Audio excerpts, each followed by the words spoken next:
យកសបិនឃើញខ្លែងឬក៏បានបង្ហោះខ្លែងតើមានទំនាយដូចម្ដេចតោះមកតាមដានជាមួយនឹង admin ទាំងអស់គ្នាបងប្អូនប្រសិនបើបងប្អូនយើងយល់សបិនបាទឬក៏យល់សពថាបានបង្ហោះខ្លែងទំនាយទាយថាការងាររបស់អ្នកដែលកំពុងតែចាប់ផ្ដើមនឹងមានឧបសគ្គរារាំងចំពោះអ្នកធ្វើការវិញនឹងមានបញ្ហាបើប៉ះពៀប៉ះមាត់ប៉ះសម្ដីជាមួយនឹងក្រុមការងារថែមទៀតផងយល់សបិនឃើញខ្លែងជាច្រើនកំពុងតែហោះហើរបាទជាពិសេសគឺខ្លែងឯក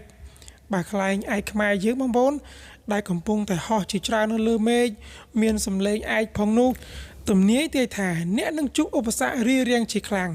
ប៉ុន្តែវានឹងបាត់ទៅវិញនៅក្នុងរយៈពេលដ៏ខ្លីខាងមុខបងប្អូន